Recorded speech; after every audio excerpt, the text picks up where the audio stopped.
ವಿ4 ನ್ಯೂಸ್ಗೆ ಸ್ವಾಗತ ಹೇಳ್ತಾ ಇದ್ದೇನೆ. ಕತೆ ಕಾರಣ.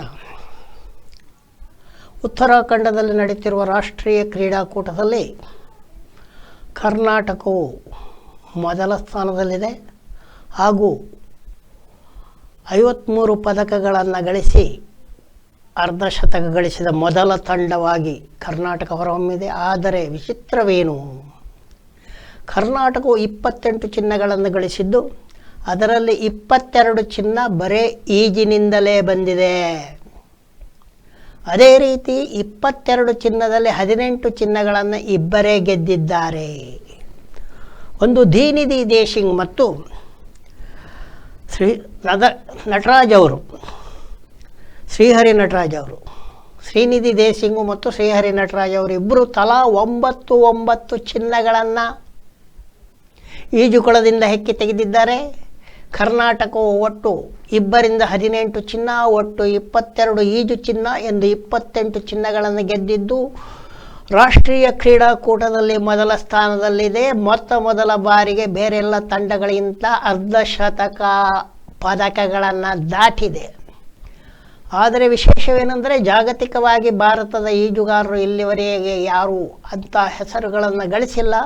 ಆದರೆ ಭಾರತದ ಮಟ್ಟದಲ್ಲಿ ಕರ್ನಾಟಕವು ಈಜುಕೊಳದಲ್ಲಿ ಈಗಲೂ ಕಳೆದೊಂದು ದಶಕದಿಂದ ಮುಂದಿರುವುದು ಮತ್ತಷ್ಟು ಸ್ಪಷ್ಟಗೊಂಡಿದೆ ಅಂತ ಹೇಳಬಹುದು. ಏನು, ದಿಲ್ಲಿಗೆ ಹೋಗಿದ್ದಾರೆ ಯಾರು? BJPಯ ಯತ್ನಾಳ್ ಪಡೆಯವರು ಮತ್ತು ವಿಜಯೇಂದ್ರ ಪಡೆಯವರು ದಿಲ್ಲಿಗೆ ಹೋಗಿದ್ದಾರೆ. ವಿಜಯೇಂದ್ರ BJP ರಾಜ್ಯಾಧ್ಯಕ್ಷರಾಗಿರುವಂಥ ವಿಜಯೇಂದ್ರರು ಎಲ್ಲ ಅಪರಾಧಗಳನ್ನು ದಿಲ್ಲಿಯಲ್ಲಿ ವಿವರಿಸುವುದಾಗಿ ಹೇಳಿದ್ದಾರೆ. ನಿಜ, BS ಯಡಿಯೂರಪ್ಪನವರು ಮುಖ್ಯಮಂತ್ರಿಯಾಗಿದ್ದಾಗ ವಿಜಯೇಂದ್ರ ತನ್ನದೇ ಒಂದು ಕಲೆಕ್ಷನ್ ಕಚೇರಿಯನ್ನು ಪ್ರತ್ಯೇಕವಾಗಿ ನಡೆಸುತ್ತಿದ್ದುದು ರಾಜಕೀಯದ ಸ್ವಲ್ಪವಾದರೂ ವಾಸನೆ ಇರುವ ಎಲ್ಲರಿಗೂ ಗೊತ್ತಿರುವಂಥ ವಿಷಯವೇ ಆಗಿದೆ. ಹಾಗೂ ರಾಜಕೀಯದಲ್ಲಿ ಹಣದ ರಾಜಕೀಯ ಕೂಡ ನಡೆಯುವುದು ಹಾಗೂ ದಿಲ್ಲಿಗೆ ನಿಧಿ ಕೊಡುವುದು ಕೂಡ ಭಾಳ ಮುಖ್ಯವಾಗ್ತದೆ. ಎಲ್ಲ ಪಕ್ಷಗಳು ಕೂಡ ದಿಲ್ಲಿಯ ಹೈಕಮಾಂಡ್ಗೆ ನಿಧಿ ಕೊಡ್ತವೆ, ಕಾಂಗ್ರೆಸ್ ಕೂಡ ಕೊಡ್ತದೆ. ಆದರೆ BJPಯಲ್ಲಿ ಈ ನಿಧಿ ಪಡೆಯುವ ಒಂದು ಇದು ಎರಡಿದೆ. ಅಲ್ಲಿ ಒಂದು BJP ಪಕ್ಷ, ಇನ್ನೊಂದು RSS, ಇಬ್ಬರಿಗೂ ನಿಧಿ ಕೊಡಬೇಕು. ಆಗ ಮಾತ್ರ ಒಂದು ರಾಜ್ಯದ ನಾಯಕತ್ವವನ್ನು ವಹಿಸಿಕೊಳ್ಳ. ಈ ನಿಟ್ಟಿನಲ್ಲಿ ಕಲೆಕ್ಷನ್ ಮತ್ತು ನಿಧಿ ಕೊಡುಗೆ ಎರಡರಲ್ಲೂ ಕೂಡ BS ಯಡಿಯೂರಪ್ಪನವರ ಗುಂಪು ಬಲವಾಗಿರುವುದು ಎಲ್ಲರಿಗೂ ಗೊತ್ತಿರುವ ವಿಷಯವಾಗಿದೆ.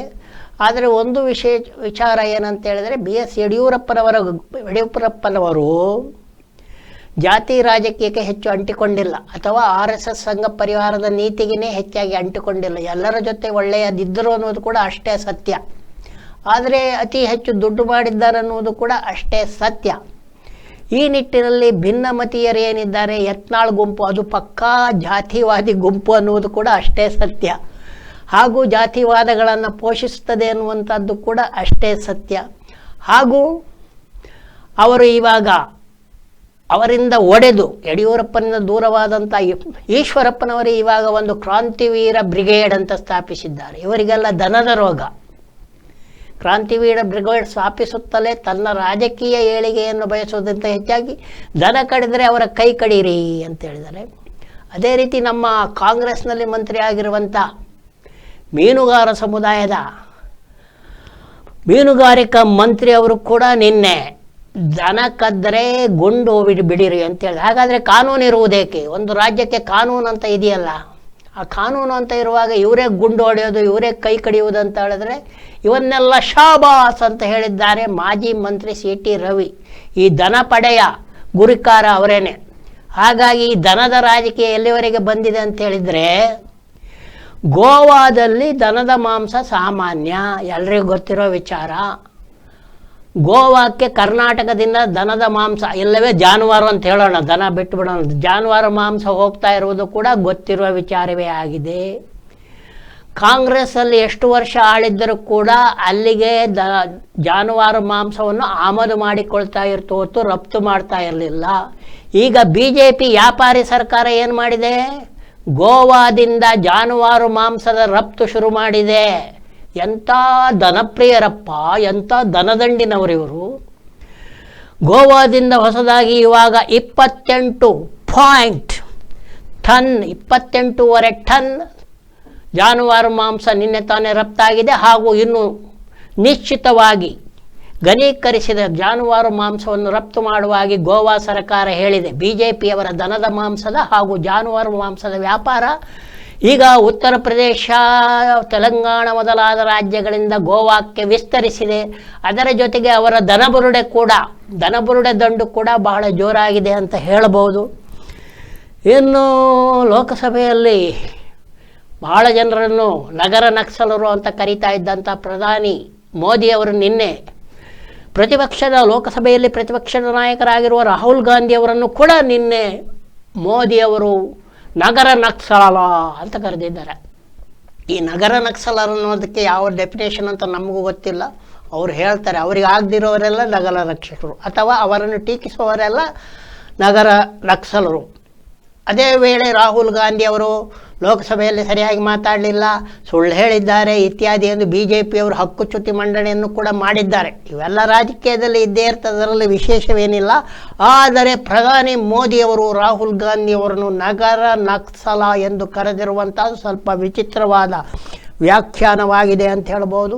ಹಾಗೆಯೇ BJPಯವರ ಹಿಡನ್ ಅಜೆಂಡಾ ಅಲ್ಲಲ್ಲೇ ತೆರೆದುಕೊಳ್ತಾ ಇರುವುದು ಕೂಡ ಎಲ್ಲರಿಗೂ ಗೊತ್ತಿರುವಂಥ ವಿಷಯವಾಗಿದೆ.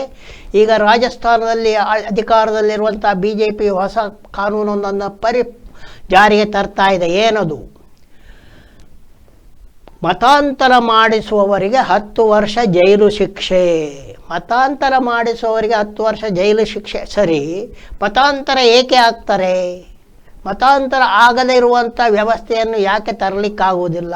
ಮತಾಂತರ ಆಗಬೇಕಾದ್ರೆ ಇವರ ತರಲೆ ಹೆಚ್ಚಾದ, ಯಾವುದೇ ಒಂದು ಧರ್ಮದಲ್ಲಿ ತೊಂದರೆಯಾದಾಗ, ಆ ಧರ್ಮದವರ ತರಲೆ ಹೆಚ್ಚಾದಾಗ, ಅವರ ಧರ್ಮದವರ ಕಿರುಕುಳ ಹೆಚ್ಚಾದಾಗ, ಅಥವಾ ಧರ್ಮದಲ್ಲಿ ಜಾತಿ ನೀಚ ನಿಯಮ ಪಾಲನೆಯಾದಾಗ, ಹಾಗೂ ವರ್ಣಾಶ್ರಮ ಆ ಧರ್ಮದವರು ಬೇರೆ ಧರ್ಮಕ್ಕೆ ಮತಾಂತರವಾಗ್ತಾರೆ.